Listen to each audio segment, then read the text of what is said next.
हम और आप कभी ना कभी ऑनलाइन शॉपिंग करते हैं और अच्छा भी लगता है, ईज़ी है, घर से निकलना नहीं पड़ता है, बारिश हो, ठंड हो, चीज़ें हमारे घर में पहुँच जाती हैं।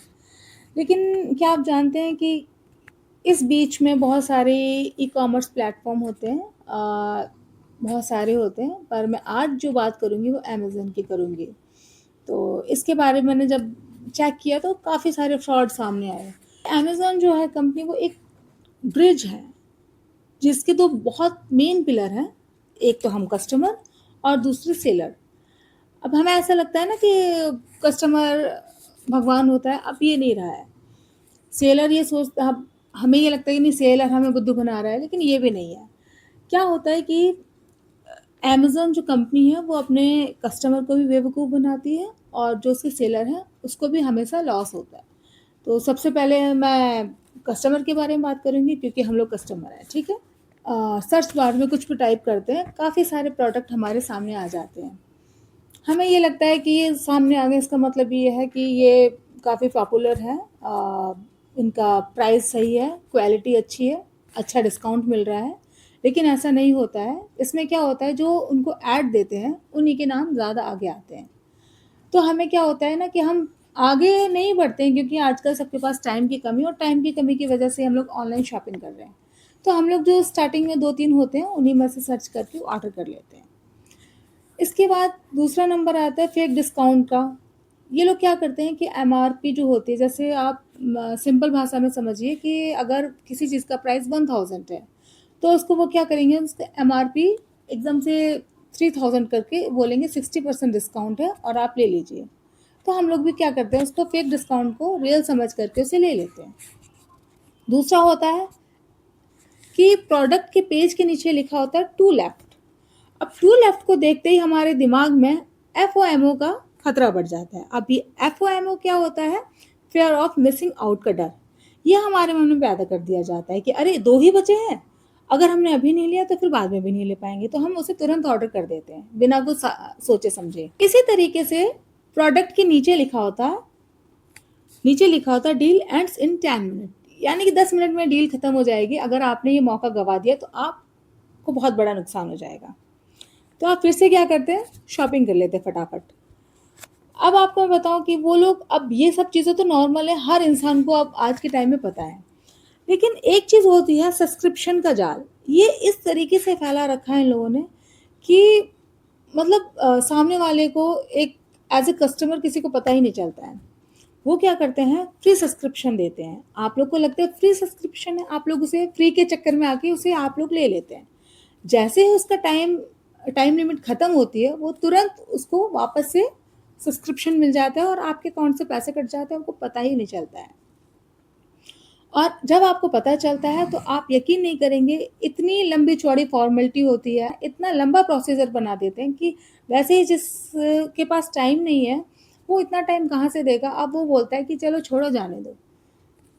और एक चीज़ है जो नई मुझे अभी पता चली है वो होता है ऑटो डेबिट चीज़ है। उसमें क्या होता है जैसे कि कस्टमर ने एक चीज़ खरीदी है। जैसे मान के चलिए मैंने इस महीने बासमती राइस ऑर्डर किए हैं। वो है ₹850 का 5 केजी।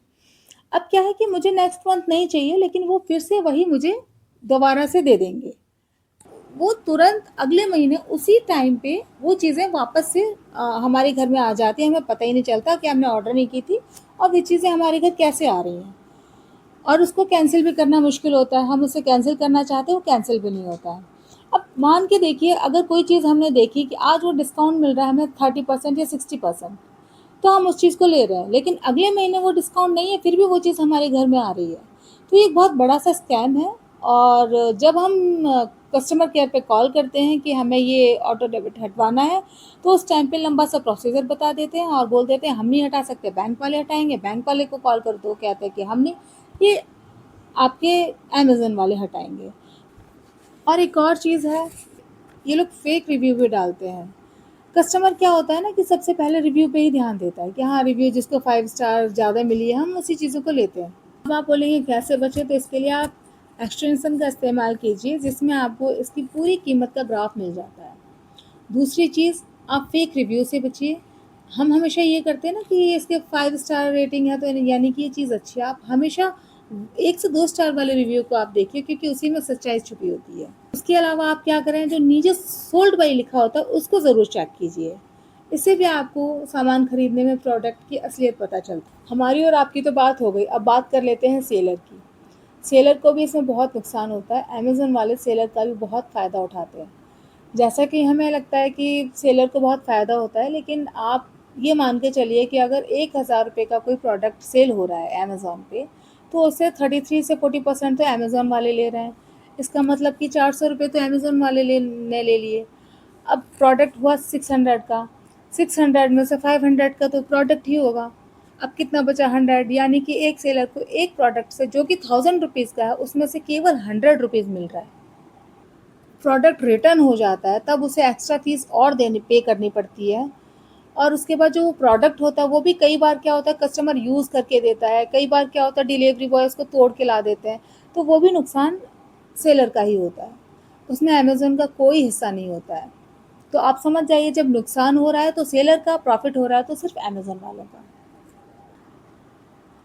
दूसरी तरफ क्या होता है कि जब भी आप सर्च करते हैं तो एक जो सबसे पहले आते हैं वो होते हैं पेड वाले सेलर।